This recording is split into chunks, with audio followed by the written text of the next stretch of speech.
ukudla nje kumele akujabulela akubonge uthi umphethe kahle umkhipha kumatrip omenzana lapho manje uthola ukuthi uthandana nomuntu ongabonga ubona ngathi wenza kancane manje ungamtshela ukuthi hambe uyofuna le nto ezokwenzela kakhulu edlulame isikhiye sendoda bafazi nayo isikhiye sokuthi indoda ekuthanda ukwenzela yonke into uyihlonipha ingathi indoda mayithi ihlale phansi ukuthi ngihlalela ntoni thetha mina ndiyakuva musi mawune girlfriend enjalo mama kashadi sabe usuyeka mawune girlfriend ekuthanda ukuthi mawukhuluma nibe argument no matter how much you love that person miyeke you are going to marry into debates and arguments for the rest of your life uyothi noma ugoga apha ngokudondona izapha.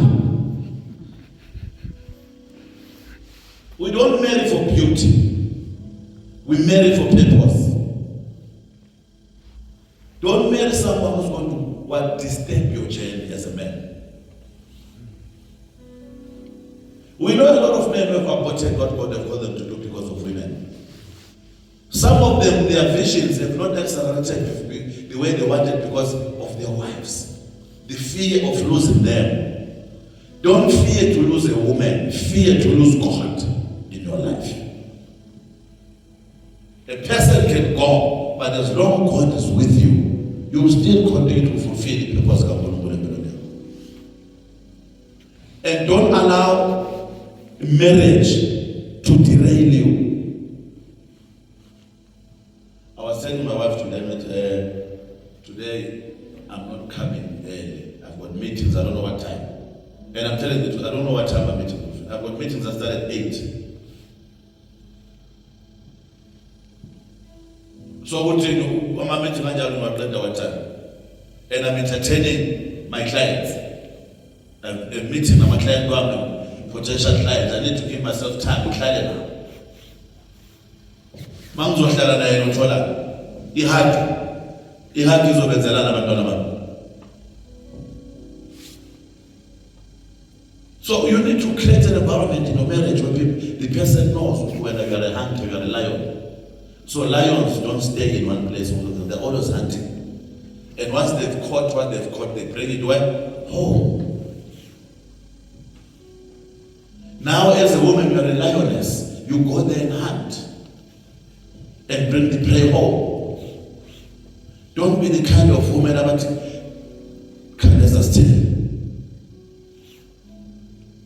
hunt. Are we together? Do what? Hunt. We need to fix this institution. But when God brought Eve in the Garden of Eden, what was it? They were what? They were both working. And lo uzumbona ukuthi vele unokustoto ufundisa nesiqinile ne makusetshenzwe lokhu kubingelelana ngenyoka wathola nawo Adam ethanda too much but I said blame Adam which was the first time aba nomuntu so yena bekazazi yena kuyezemeni so khona omunye umuntu manje so he was maybe learning the skills on how to manage this woman so makavela khuluma nenyoka lapho manje thina siba bo Adam thina sadlula kudala sinzalo yakhe kodwa siba kwanda sina sesihlakaniphile manje awunamfazi lokho sabona snake you go with the snake if you greet the snake ngoba yolanda moya omnyoka la and the moya omnyoka dangerous can make you betray your own husband, your own family. You understand? So we're a different breed. We are the type of men that the men of God who are vigilant. Kati they must be vigilant. Awulahlanga njengo Adam. Vigilant in prayer, in spirit, even vigilant physical. Kati. But you are guarding your future. In your reals, you still tell the children. And I learned what's everybody ibalulekile. Uyabona le nto uthi thina thina itesilembeo. Sibogada ukuthi simithisa nakuphi futhi. Sometimes uyamithisa umuntu oqala ekuseni umntwana kangakhula benempumelelo. So be careful where you land our cement. Noma akashadi nje uzafuna umithisa umgade uqala ukuthi unoke impumelelo na. Umgade ukuthi uyayilwela na impumelelo. Nikona nona uyamthanda uNkulunkulu yini. Uyamthanda uJesu na. So we are aligning these things for our future as well. Amen. And umuntu wakho ndozine.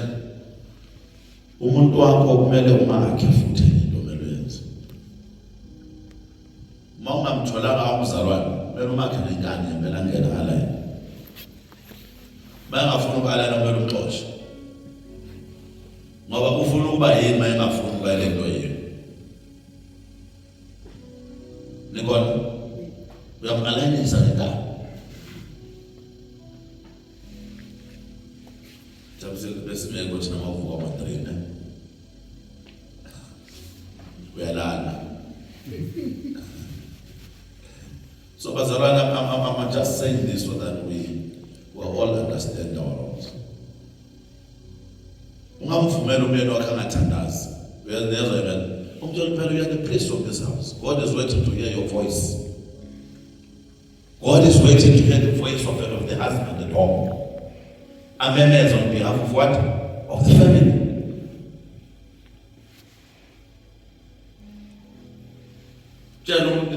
No more is our tandaza masosoba. God is waiting for your voice. Don't wrestle power as a woman. Don't be in a wrestling ring with your man. Allow him to lead.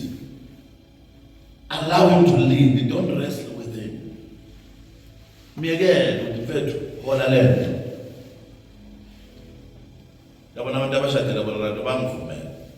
Hey, me again, hola land. Let it move. Hey. And then most problems in marriage, they are caused by those who are not supposed to lead the marriage, thinking that the leaders are not leading, and the leader is leading. Don't want the leader to lead according to your way. In other words, the leader is no longer leading. You are leading through the leader.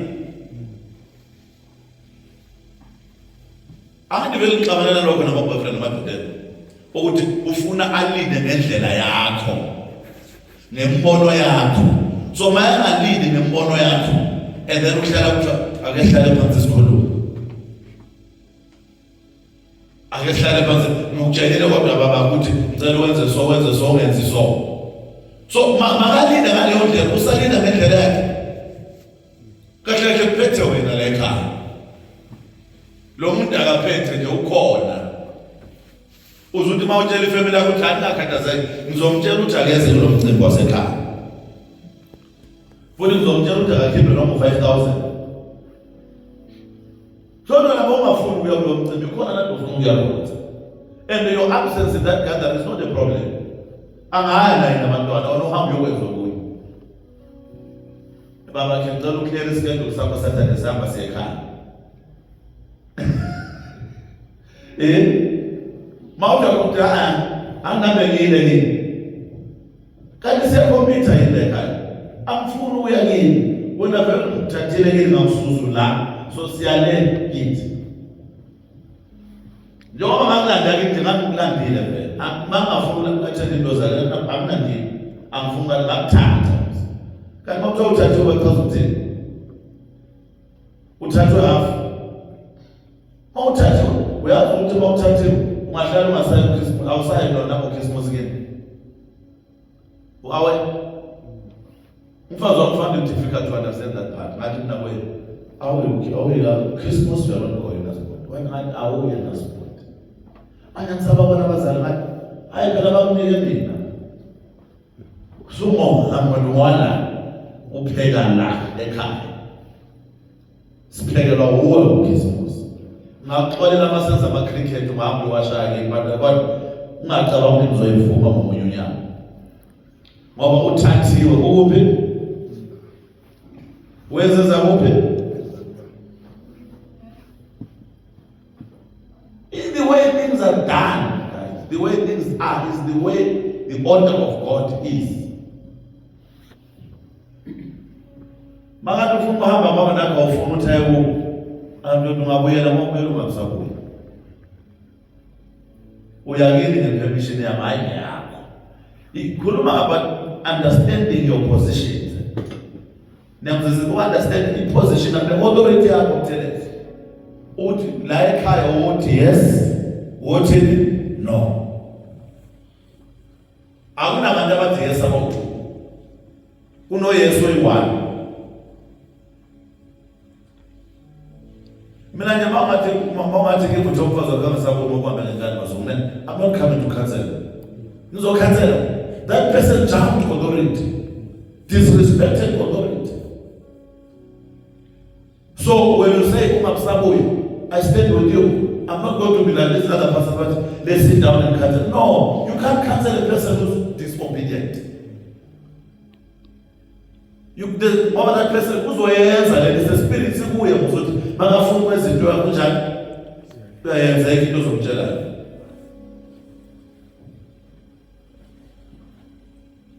Ayikho into zomtshela yena uzatshela nabantu bakubona abangani bakhe abantu ayikho into zomtshela yona. Mina imagine such audacity for a person who want to get married or a person who's a wife telling their friends and families ukuthi mina ngeke angitshele. Uhlala nemthimolo kusikanjani? You might not want to admit, but usukunedimolo mfa. Umkakala umfazi wakunedimolo. Kahle kahle elikaJezebel straight. Ledlula maningi ahlele naphakathi.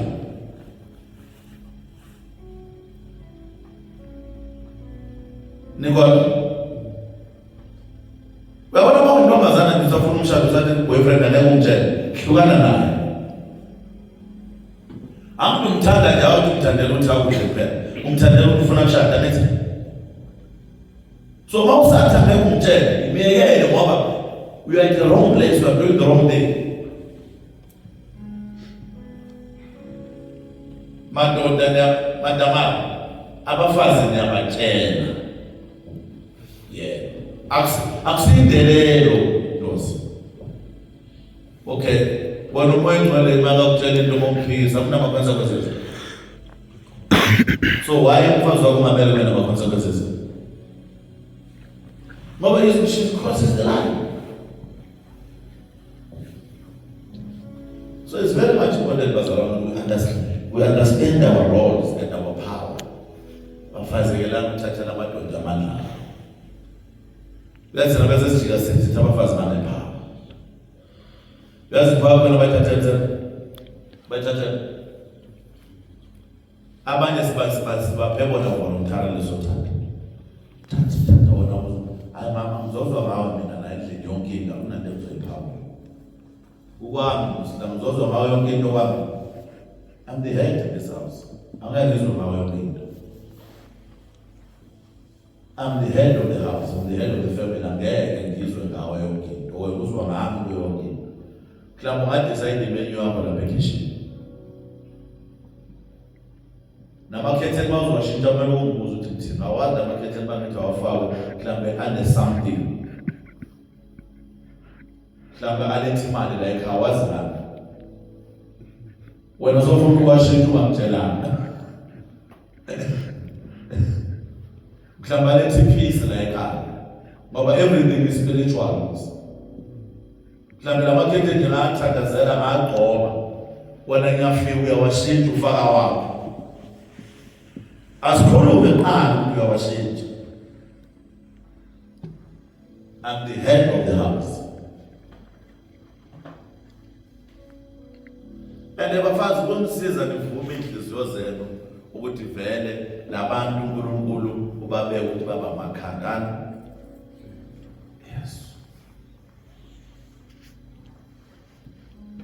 You see.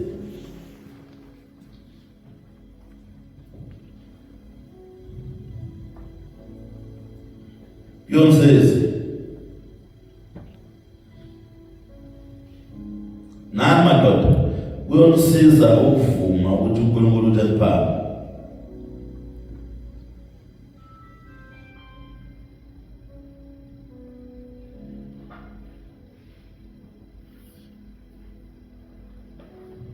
Amen. Kuyongisiza. I wish we could have a men's conference, guys. Yes, khulume le ndoda. Yithi asiphethe amakhaya. And that's what part of uNkulunkulu amakhaya. Hayi ngokuzwe. Ne? Hayi ngento ngenkqubo yasemhlabeni. In the Bible, do not be conformed to the standard of the world. But I think most men in the church have conformed to the standard of the world. As men, they are absolutely.